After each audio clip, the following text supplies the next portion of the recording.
Hello दोस्तों, good morning. स्वागत है एक बार फिर से आप सभी का एमजेटी एजुकेशन में। साथियों, आज है संडे और संडे को होता है वीकली करंट अफेयर का रिवीजन। तो आज हम लोग करेंगे वीकली करंट अफेयर का रिवीजन 23 दिसंबर से 29 दिसंबर तक के करंट अफेयर को सबसे दमदार कंटेंट के साथ। डिटेल्स भी होगी, स्ट्रेटेजी के भी होगा रिलेटेड, और रिवीजन पॉइंट्स भी होंगे। टॉप 30 क्वेश्चंस होंगे।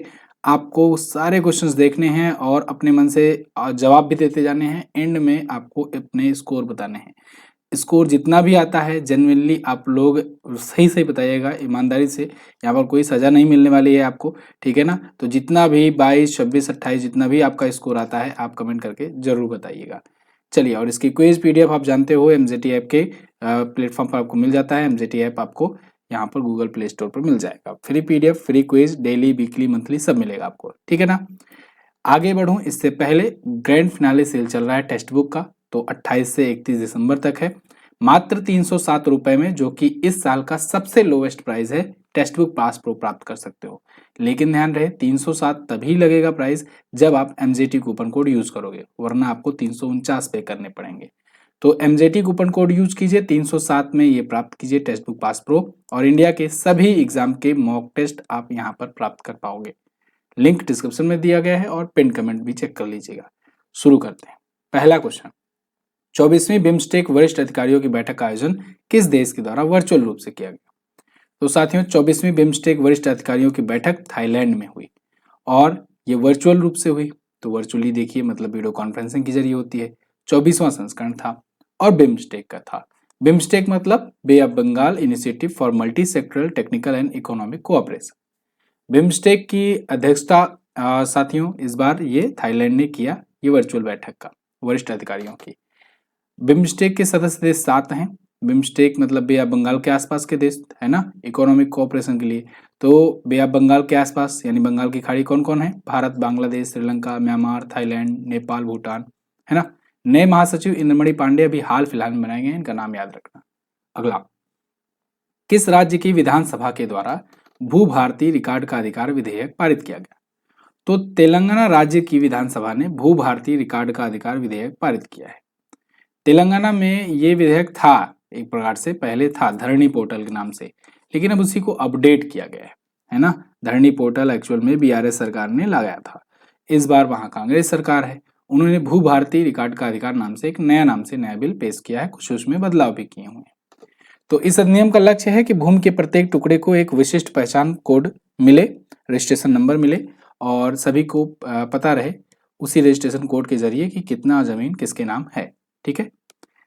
तो ये भू भारती पोर्टल है। अच्छा, एक और जरूरी बात साथियों, ब्रह्मास्त्र की जो बुक है ना, वो कल से आप ऑर्डर कर पाओगे। आज और रुक जाओ, कल से आप ऑर्डर कर पाओगे अमेजन और फ्लिपकार्ट वगैरह पर।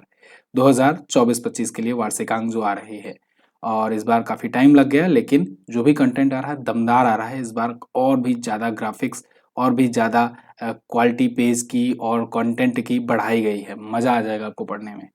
चलिए, हाल ही में राज्यसभा ने ओएनओई पर संयुक्त संसदीय समिति के लिए कितने सदस्यों को नामित किया है? तो वन नेशन वन इलेक्शन पर राज्यसभा के द्वारा 12 सदस्य नामित किए गए और लोकसभा के द्वारा 27 सदस्य। टोटल हो गए 39 सदस्य। किस पे? संयुक्त संसदीय समिति में, यानी ज्वाइंट पार्लियामेंट्री कमेटी में। तो ये जेपीसी के पास जा चुका है, one nation one election bill, ठीक है ना, ओएनओई जेपीसी के पास गया है। तो इसकी अध्यक्षता कौन कर रहा है, ये आपसे पूछा जा सकता है, क्वेश्चन इंपॉर्टेंट है। उसके अध्यक्ष पीपी चौधरी को बनाया गया है, याद रखिए पीपी चौधरी होंगे इस समिति के अध्यक्ष, ठीक है ना। अगला, दिसंबर 2024 में किस अभिनेता को पहले खो खो विश्व कप का ब्रांड एम्बेसडर बनाया गया? तो पहला खो खो विश्व कप होने वाला है, इसका ब्रांड एम्बेसडर सलमान खान को बनाया गया है ना। तो ये कब होगा? 13 जनवरी से 19 जनवरी के बीच 2025 में नई दिल्ली में होगा, जवाहरलाल नेहरू इंडोर स्टेडियम में। अगला, किस देश के साथ भारत ने विश्व का सबसे बड़ा संग्रहालय स्थापित करने के लिए समझौता किया है? तो भारत फ्रांस के साथ मिलकर विश्व का सबसे बड़ा संग्रहालय स्थापित करेगा। फ्रांस के साथ ही क्यों? क्योंकि फ्रांस में ऑलरेडी विश्व का सबसे बड़ा संग्रहालय, सबसे बड़ा म्यूजियम है। तो थोड़ा उनसे आइडिया लग जाएगा कि कैसे इसको मैनेज करते हैं इतना बड़ा म्यूजियम। तो भारत स्थापित करेगा, है ना। नॉर्थ और साउथ ब्लॉक में नई दिल्ली के लोअर की तर्ज पर यह विकसित किया जाएगा। अगला, हाल ही में पीएम मोदी को किस देश के सर्वोच्च सम्मान ऑर्डर ऑफ मुबारक अल कबीर से सम्मानित किया गया? तो पीएम मोदी जी अभी कुवैत गए थे और कुवैत में इनको ऑर्डर ऑफ मुबारक अल कबीर, जो कि वहां का सर्वोच्च नागरिक सम्मान है, उससे सम्मानित किया गया है। यह सम्मान पीएम मोदी को दोस्तों इंटरनेशनली अगर बात करें तो 20वीं बार है। ऐसे मतलब 20 बार 20 देशों से ये पा चुके हैं अंतर्राष्ट्रीय सम्मान। फिलहाल अगर इस सम्मान की बात करें, ऑर्डर ऑफ मुबारक अल कबीर की, तो इससे पहले ये कई और राष्ट्राध्यक्षों को मिल चुके हैं, जैसे यूके के प्रिंस चार्ल्स को मिल चुके हैं, हालांकि अभी किंग बन चुके हैं। पूर्व अमेरिकी राष्ट्रपति जॉर्ज डब्ल्यू बुश को मिल चुका है, बिल क्लिंटन को मिल चुका है और भी कई विदेशी नेताओं को मिल चुका है। ठीक है, कुवैत के दौरान। अगला, 2024 दिसंबर में पहला अंडर 19 आईसीसी महिला T20 एशिया कप किसने जीता? आईसीसी नहीं है, तो पहला अंडर 19 महिला T20 एशिया कप ये जीत लिया साथियों भारत ने। भारत ने बदला ले लिया। भारत ने बांग्लादेश को हरा करके भारतीय महिला टीम ने जीत लिया है inaugural under 19 women's Asia cup. Inaugural मतलब पहला संस्करण था, उद्घाटन संस्करण था। अभी तक अंडर 19 का विमेंस का T20 एशिया कप नहीं हुआ था, तो पहला संस्करण था ये। कुआलालंपुर मलेशिया में आयोजित किया गया। बांग्लादेश को हराया भारत ने। बदला ले लिया, मैंने बोला एक शब्द, क्यों बोला? क्योंकि अभी जब पुरुषों का हुआ था ना अंडर 19 का, जस्ट इसके पहले, तो उसको बांग्लादेश ने जीता था भारत को हरा करके। बांग्लादेश पुरुषों वाला जीता हुआ है, ठीक है ना। और महिलाओं वाला किसने जीत लिया? भारतीय महिला टीम ने जीत लिया। अगला, सुप्रीम कोर्ट के किस पूर्व न्यायाधीश को संयुक्त राष्ट्र आंतरिक न्याय परिषद यानी UNIJC का अध्यक्ष बनाया गया? तो अभी हाल ही में मदन लोकुर जी, जो कि जस्टिस मदन लोकुर पूर्व न्यायाधीश रहे सुप्रीम कोर्ट के, इनको अभी संयुक्त राष्ट्र आंतरिक न्याय परिषद का नया अध्यक्ष बना दिया गया है। यहाँ पर आप आर्टिकल देख पाओगे। तो 2028 तक 12 नवंबर तक ये रहेंगे इस पद पर। अगला, किस राज्य की विधानसभा ने राज्य में जेल प्रणाली सुधार के लिए एक विधेयक पारित किया? देखो, राज्य की जेल प्रणाली से रिलेटेड अगर कोई सुधार हो ना, तो आप महाराष्ट्र ही लगा दीजिएगा, क्योंकि पिछले कई सालों में ये कई सुधार ला चुका है जेल प्रणाली को लेकर के, है ना। तो ये लगभग यही रहता है, रहेगा यही 90% रहेगा चांस कि आपका सही हो जाए अगर जेल प्रणाली में सुधार से रिलेटेड कोई क्वेश्चन आए तो। जैसे अभी कुछ दिन पहले अगर आपको याद हो तो अपराधियों के परिवार वालों के लिए एक लोन सुविधा शुरू की थी महाराष्ट्र ने, 50,000 तक लोन दिया जाता था। तो अभी यहाँ प्रिजन रिफॉर्म्स बिल लाया गया है, महाराष्ट्र कारागार सुधार सेवा अधिनियम नाम है इसका। अगला, भारत के पहले बायो बिटुमेन राष्ट्रीय राजमार्ग का उद्घाटन कहाँ किया गया? भारत का पहला बायो बिटुमेन राष्ट्रीय राजमार्ग नागपुर महाराष्ट्र में लॉन्च किया गया, इसका उद्घाटन किया गया। और किसने किया? नागपुर के सांसद जो हैं, कौन है भाई? नितिन गडकरी जी, जो कि केंद्रीय रोड ट्रांसपोर्ट मिनिस्टर भी हैं। तो इन्होंने इसका उद्घाटन किया है। ये बायो बिटुमेन से निर्मित भारत का पहला राष्ट्रीय राजमार्ग है, ठीक है। ऑफिशियली इसका उद्घाटन किया गया है। चलिए अगला, राष्ट्रीय मानव अधिकार आयोग का अध्यक्ष किसे बनाया गया? तो राष्ट्रीय मानव अधिकार आयोग NHRC के नए अध्यक्ष बन गए हैं। कौन बने हैं? ये बन गए हैं साथियों वी राम सुब्रमण्यम। देखिए, ये अपॉइंट किए गए NHRC के चेयरमैन। द हिंदू का आर्टिकल है। राष्ट्रपति जी के द्वारा नियुक्त किया जाता है। 3 वर्ष या 70 वर्ष की आयु जो भी पहले हो तब तक इनका कार्यकाल रहेगा। मतलब ये अगर अपनी आयु का 70 वर्ष पूरा कर लेते हैं जब, तो तब इनका कार्यकाल समाप्त हो जाएगा, या उससे पहले 3 वर्ष तक इनका कार्यकाल रहेगा, ठीक है, जब तक कि 70 वर्ष ना हो जाए। अरुण कुमार मिश्रा जी की जगह पर आएंगे। NHRC की बात करें तो 12 अक्टूबर 1993 में इसकी उद्घाटन किया गया था, गठन किया गया था। नई दिल्ली में हेडक्वार्टर है और अब अध्यक्ष ये हैं। अगला, रक्षा मंत्रालय ने गणतंत्र दिवस 2025 की झांकी के लिए किस थीम की घोषणा की है? तो मिनिस्ट्री ऑफ डिफेंस ने कहा है कि इस बार भैया हम भी लेंगे हिस्सा गणतंत्र दिवस की झांकी में, और इस बार इनकी थीम रहेगी स्वर्णिम भारत विरासत और विकास। तो इसमें बेसिकली मिनिस्ट्री ऑफ डिफेंस अपना दिखाएगी कि क्या क्या भाई वो कारनामे कर रही है भारत को आगे ले जाने के, डिफेंस के क्षेत्र में आगे ले जाने के क्षेत्र में। अगला, तो इनकी ये थीम होगी, ये बात ध्यान रखना। पिछली बार किसने जीता था? पिछली बार संस्कृति मंत्रालय की झांकी ने जीता था। संस्कृति मंत्रालय की झांकी जो है ये जीती थी 2024 का गणतंत्र दिवस के बेस्ट झांकी का खिताब, ठीक। उससे पहले 2 बार उत्तर प्रदेश। AIM नीति आयोग और UNDP इनके सिटी फाउंडेशन ने 2024-25 के लिए यूथ को लैब नेशनल इनोवेशन चैलेंज, इसका कौन सा संस्करण लॉन्च किया है? तो इसका 7वां संस्करण लॉन्च किया गया है। नीति आयोग का अटल इनोवेशन मिशन या जिसे AIM कहते हैं, एम कहते हैं, इसके द्वारा UNDP यूनाइटेड नेशन का डेवलपमेंट प्रोग्राम, इनके सबके साथ मिलकर के ये कोलैब नाम से लॉन्च किया गया है इनोवेशन चैलेंज। ठीक, 7वां संस्करण है। अगला, किस पुरस्कार से सम्मानित दिग्गज फिल्म निर्माता श्याम बेनेगल का निधन हो गया? श्याम बेनेगल बहुत ही फेमस फिल्म प्रोड्यूसर थे ये, इनका निधन हो गया है। ये पद्मश्री, पद्म भूषण, दादा साहब फाल्के, इन तीनों सम्मान से सम्मानित थे। तो श्याम बेनेगल जी अब नहीं रहे, ठीक है ना, 90 वर्ष की उम्र में ये दुनिया छोड़कर चले गए। 18 राष्ट्रीय फिल्म पुरस्कार भी जीत चुके हैं। अगला, हाल ही में किस देश ने फरवरी 2025 में HPV टीकाकरण अभियान शुरू करने की घोषणा की? तो फरवरी 2025 में HPV टीकाकरण अभियान ये नेपाल शुरू करेगा। HPV का मतलब क्या होता है? Human papilloma virus, human papilloma virus. तो इसका टीकाकरण अभियान यहाँ किया जाएगा और इसका उद्देश्य यही है कि गर्भाशय ग्रीवाशय के कैंसर से निपटा जा सके। ओके, अगला, दिसंबर 2024 में केरल सहित कितने राज्यों के नए राज्यपाल नियुक्त किए गए? तो साथियों, अभी दिसंबर में, अभी कुछ दिन पहले ही 5 राज्यों के राज्यपाल चेंज किए गए। कुछ की नई नियुक्ति हुई है, कुछ इधर उधर इंटरचेंज किए गए हैं। इन पर मैंने आपको वीडियो भी दी थी, अगर आपने नहीं देखा है तो जा करके देख सकते हैं चैनल पर डिटेल्स के लिए। फिलहाल मोटा मोटा आप यहाँ पर जान लो कि बिहार के बन गए हैं आरिफ मोहम्मद खान, जो इससे पहले केरल के हुआ करते थे, तो केरल से आ गए ये बिहार में। विश्वनाथ अर्लेकर जी ये केरल चले गए, तो केरल के अब होंगे विश्वनाथ अर्लेकर और बिहार के होंगे आरिफ मोहम्मद खान। ठीक, मणिपुर में अजय कुमार भल्ला जी को बनाया गया है, ये पूर्व केंद्रीय गृह सचिव रह चुके हैं। मिजोरम में जनरल विजय कुमार सिंह यानी VK सिंह को बनाया गया है, ये पूर्व सेना प्रमुख रह चुके हैं। उड़ीसा में हरि बाबू कम्हमपति को बनाया गया है। ठीक है, तो 5 राज्यों के नए राज्यपाल हैं, इनको याद कर लीजिएगा। राष्ट्रपति जी के द्वारा अनुच्छेद 155 के तहत राज्यों में राज्यपाल की नियुक्ति होती है, जिनका कार्यकाल राष्ट्रपति के प्रसाद पर्यंत होता है। ये इस्तीफा भी राष्ट्रपति को सौंपता है। अगला, एक राष्ट्र एक चुनाव विधेयक पर संयुक्त संसदीय समिति की पहली बैठक का आयोजन कब किया जाएगा? तो इसकी पहली बैठक साथियों होगी 8 जनवरी को। अभी मैंने शुरुआत में एक देश एक चुनाव की बात की, वही है ये भी क्वेश्चन, 1 नेशन 1 इलेक्शन, है ना। तो जिसमें 39 सदस्यीय समिति की बात मैंने की शुरुआत में, क्योंकि वो समिति से रिलेटेड क्वेश्चन था। अब यहाँ पर बात की गई है पहली बैठक कब होगी, तो 8 जनवरी को होगी। ध्यान रहे, 1 नेशन 1 इलेक्शन बहुत ही महत्वपूर्ण टॉपिक है, इस पर मैंने आपको इसीलिए वीडियो भी दी हुई है। इसको डिटेल से याद जरूर कर लो, इससे रिलेटेड क्वेश्चन कहाँ कहाँ से बनेंगे। देखो मैं बता रहा हूँ, पॉइंट नंबर 1, कितने सदस्यीय का JPSC समिति गठित की गई है, उसमें लोकसभा से कितने हैं, राज्यसभा से कितने हैं। ठीक है, पॉइंट नंबर 2, उस समिति की अध्यक्षता किसे सौंपी गई है, ज्वाइंट पार्लियामेंट्री कमेटी की, तो PP चौधरी है। पॉइंट नंबर 3, किसकी सिफारिश पर, किस समिति की सिफारिश पर ये 1 नेशन 1 इलेक्शन का प्रस्ताव लाया गया, तो आप कहोगे रामनाथ कोविंद समिति पर, रामनाथ कोविंद समिति की सिफारिश पर।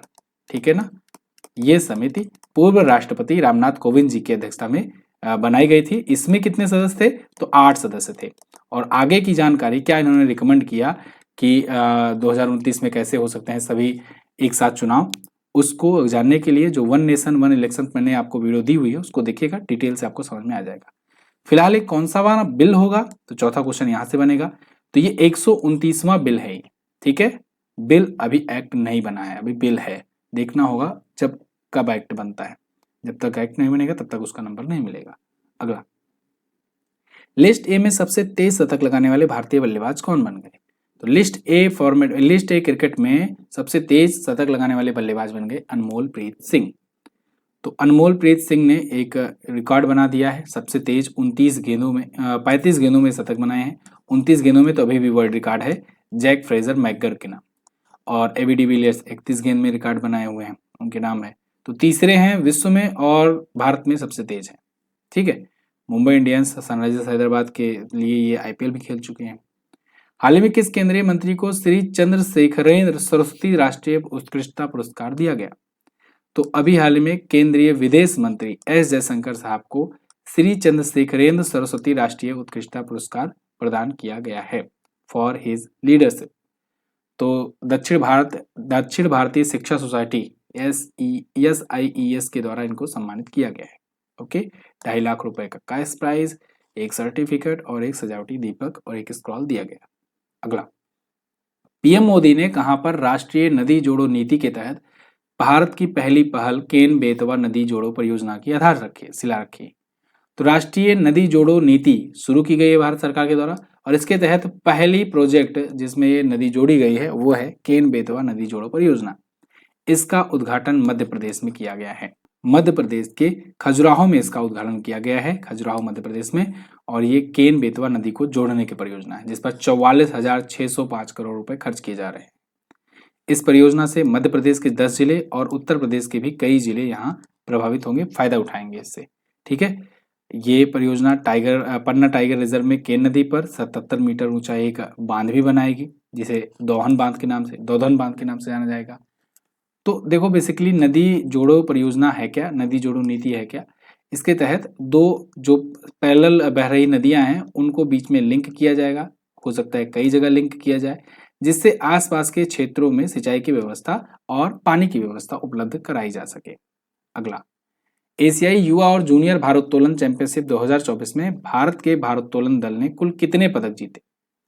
तो एशियाई युवा और जूनियर भारोत्तोलन चैंपियनशिप में भारत ने जीते 33 मेडल। भारतीय दल ने 33 मेडल में 7 तो गोल्ड थे, 16 सिल्वर मेडल थे और 10 ब्रॉन्ज मेडल थे। ओके, तो उत्तर प्रदेश की ज्योत्सना सबर ने अकेले 3 गोल्ड जीता, तो इनका भी अच्छा कंट्रीब्यूशन रहा। कतर में दोहा में आयोजन किया गया था। अगला, हिमाचल प्रदेश हाईकोर्ट के नए चीफ जस्टिस कौन बने। तो हिमाचल प्रदेश हाईकोर्ट और उत्तराखंड हाईकोर्ट दोनों के नए चीफ जस्टिस नियुक्त किए गए हैं, जिसमें हिमाचल प्रदेश हाईकोर्ट के नए चीफ जस्टिस बनाए गए हैं GS संधावालिया और नरेंद्र जी को बनाया गया है उत्तराखंड का। ठीक है ना, न्यायमूर्ति नरेंद्र जी उत्तराखंड के और हिमाचल प्रदेश के GS संधावालिया, दोनों हाईकोर्ट के नए चीफ जस्टिस नियुक्त हैं। भारत में टोटल 25 हाईकोर्ट हैं। 25वां हाईकोर्ट कौन सा, आंध्र प्रदेश का अमरावती हाईकोर्ट। अगला, हाल ही में कहां पर लोसर फेस्टिवल मनाया गया। तो लोसर फेस्टिवल साथियों लद्दाख में मनाया जाता है। ये लद्दाखी नववर्ष होता है, नववर्ष का प्रतीक होता है। तो ये सेलिब्रेट किया गया 20 दिसंबर से 31 दिसंबर तक सेलिब्रेट किया ही जाएगा लेह में। ठीक है ना, सांस्कृतिक प्रदर्शन होंगे, गायन मंडली होगी, बाजार बाजार होगा। ठीक है। अगला, वैसे लद्दाख के और भी महोत्सव में जांस्कर है, हेमिस तसाई है, स्टोचे गुरुत्सेचू है, स्पीतु गस्टर है, दोमस्चे है, सिंधु दर्शन है। अगला, किसको वित्त मंत्रालय में राजस्व सचिव नियुक्त किया गया है। तो वित्त मंत्रालय के नए राजस्व सचिव अब होंगे दोस्तों कौन, अरुणीश चावला। अरुणीश चावला जी ये नए रेवेन्यू सेक्रेटरी होने वाले हैं।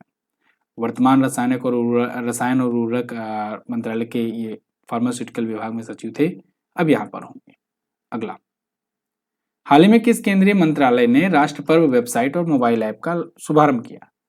तो अभी हाल ही में रक्षा मंत्रालय ने राष्ट्र पर्व वेबसाइट और मोबाइल ऐप लॉन्च किया है, और इन्होंने बताया है कि भाई जब स्वतंत्रता दिवस या गणतंत्र दिवस या बीटिंग द रिट्रीट समारोह होता है तो उसके कार्यक्रमों के बारे में लोगों को कम जानकारी होती है। तो लोग इस वेबसाइट के माध्यम से और एप्लीकेशन के माध्यम से जानकारी इकट्ठा कर पाएंगे कि क्या क्या कैसे जाना है, सिक्योरिटी फीचर्स क्या होंगे, कई बार रूट डाइवर्ट किया जाता है तो वो भी यहाँ पर चेक कर पाएंगे, प्रोग्राम का शेड्यूल क्या है, कहाँ पर होगा, ये सब लोग जानकारी इस पर प्राप्त कर पाएंगे। स्वर्णिम भारत विरासत और विकास के साथ रक्षा मंत्रालय झांकी भी अपनी निकाल रहा है इस बार 2025 के गणतंत्र दिवस पे।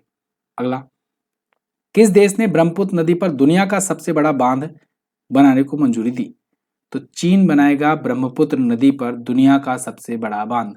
अब आप कहोगे ब्रह्मपुत्र नदी तो इंडिया में है, हाँ इंडिया में है, लेकिन चाइना से ही होकर आती है इंडिया में, है ना। तो चाइना वाले हिस्से में जहां पर वो उसका देश में है, उसके देश में जो बह रही है ब्रह्मपुत्र नदी, वहां पर वो बनाएगा। उस नदी पर बनाएगा दुनिया का सबसे बड़ा और पावरफुल डैम। 137 बिलियन डॉलर इस पर खर्च करने जा रहा है, और ये इसका ही जो पुराना बांध था थ्री गार्जेस बांध, इसको ये ओवरकम करेगा, मतलब इसको पीछे छोड़ेगा। 137 बिलियन डॉलर की लागत से ये बन रहा है। यारलुंग तसाकपो नदी के नाम से जाना जाता है ब्रह्मपुत्र नदी वहां पर, तो उसी के ये हिस्से पर बनाएगा।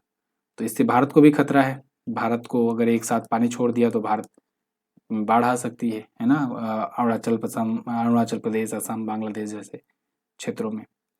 पीएम मोदी ने किस योजना के तहत 50 लाख से ज्यादा स्वामित्व कार्ड जारी किए। तो पीएम मोदी ने स्वामित्व योजना के तहत स्वामित्व कार्ड जारी किए हैं 50 लाख से ज्यादा, वो भी अभी आगे 2 करोड़ तक ये जारी करने का लक्ष्य रखा गया है, 2 करोड़ से ज्यादा संपत्ति कार्ड। संपत्ति कार्ड क्या होगा? संपत्ति कार्ड बेसिकली लोगों को एक कार्ड मिलेगा, उसमें उनकी डिटेल्स होगी कि उनके पास कितनी संपत्ति है, कितनी प्रॉपर्टी है, उनका एक प्रकार से लाइसेंस होगा, है ना। तो 24 अप्रैल 2020 से इसकी स्वामित्व योजना की शुरुआत की गई थी। धीरे धीरे संपत्ति कार्ड बांटे जा रहे हैं। अगला, बेंगलुरु में आयोजित 86वें सीनियर राष्ट्रीय बैडमिंटन चैंपियनशिप में पुरुष एकल खिताब किसने जीता? तो पुरुष एकल जीता एम रघु ने। एम रघु ने पुरुष एकल और देविका सिहाग ने महिला एकल का खिताब जीता हुआ है। पुरुष युगल सांस्कर शाश्वत और अर्थ मोहम्मद ने जीता। महिला युगल आरती सारा सुनील और वार्षिनी वीएस ने जीता। मिक्स्ड डबल्स आयुष अग्रवाल और सुरती मिश्रा ने जीता है। अगला, हाल ही में भारत के पूर्व प्रधानमंत्री डॉक्टर मनमोहन सिंह जी का निधन हो गया। ये भारत के कौन से में प्रधानमंत्री थे? तो ये भारत के 13वें प्रधानमंत्री थे। इन पर डेडिकेटेड एक वीडियो लाई गई थी, डिटेल में हम लोगों ने इन पर चर्चा की थी, इनके कंट्रीब्यूशन पर। आप लोग भी इसको जरूर देखिएगा वीडियो को, बहुत ही अच्छी वीडियो है। फिलहाल इनसे जुड़े जो भी फैक्ट्स हैं वो यहाँ पर मेन फैक्ट दिखा दिया हूँ मैं। जैसे 13वें प्रधानमंत्री थे, 2004 से 2014 तक के प्रधानमंत्री थे। जवाहरलाल नेहरू जी और इंदिरा गांधी जी और नरेंद्र मोदी जी, इनके तीनों के बाद चौथा सबसे लंबा कार्यकाल इन्हीं का है। ये भारतीय राष्ट्रीय कांग्रेस के सदस्य रह चुके हैं। मनमोहन सिंह जी भारत के पहले सिख प्रधानमंत्री थे। 1982 से 1985 तक ये आरबीआई के गवर्नर रहे। फिर 1991 से 96 तक ये 22वें केंद्रीय वित्त मंत्री थे, जिसमें इन्होंने एलपीजी जैसे रिफॉर्म्स लाए। 1987 में इन्हें पद्म विभूषण से सम्मानित किया गया। 2010 में सऊदी अरब का order of the king Abdul Aziz और 2014 में जापान का order of the Paulownia flower से भी सम्मानित किया गया। अगला, हाल ही में किस केंद्रीय मंत्री ने विकसित पंचायत कर्मयोगी पहल की शुरुआत की? तो इसकी शुरुआत की डॉक्टर जितेंद्र सिंह जी ने। डॉक्टर जितेंद्र सिंह जी भारतीय केंद्रीय मंत्री हैं और इन्होंने सुशासन दिवस के अवसर पर विकसित पंचायत कर्मयोगी पहल की शुरुआत करी हुई है, जिसका उद्देश्य है पंचायती राज संस्थाओं को सशक्त बनाना और शासन को विकेंद्रीकृत करना। अभी कुछ दिन पहले प्रशासन गांव की ओर अभियान चलाया गया था, उसी का एक हिस्सा ये भी है। ठीक है, तो ये थे टॉप 30 क्वेश्चन इस वीक से, सप्ताह से। इसमें और भी क्वेश्चन हो सकते थे अगर दिवस वगैरह वाले भी क्वेश्चन ले लिए जाते तो, लेकिन वो क्वेश्चन मैंने लिया नहीं, है ना। तो वो क्वेश्चन इसलिए नहीं लिया क्योंकि उसकी डिटेल्स आपको यहाँ लिस्ट में दे दे रहा हूँ। इसके अलावा पुस्तक और लेखक जो भी हाल फिलहाल में आए हैं, इसको मैं छोड़े जा रहा हूँ आपके लिए, रीडिंग लगा लेना। ये सब आपको पीडीएफ में मिल जाएगी, है ना। तो पीडीएफ से आप रीडिंग लगा लेना। और हाँ, एक जरूरी बात, बुक आ रही है जो कल तक आ जाएगी, कल उसको ऑर्डर करना है आपको। और बुक से आपको पढ़ने में मज़ा आता ही है, इसलिए साल भर में एक बार लाया जाता है वार्षिकांक। तो एक बार बुक लेकर के रखे रहोगे तो आपको आने वाले 5 से 6 महीनों में जो भी एग्जाम होने वाले किसी में कोई भी टेंशन नहीं रहेगी करंट अफेयर के लिए, ये मेरी गारंटी है। चलिए, बाकी क्विज और पीडीएफ वगैरह ये आप एमजीटी ऐप से सॉल्व कर सकते हो, और बाकी ऑनलाइन सहायता तो मैं करता ही रहूंगा आपका। Thank you so much. मिलेंगे अगली वीडियो में, अपना स्कोर कमेंट करके बता दीजिए। मैं मिलूंगा अगली वीडियो में, तब तक के लिए नमस्कार, जय हिंद, वंदे मातरम।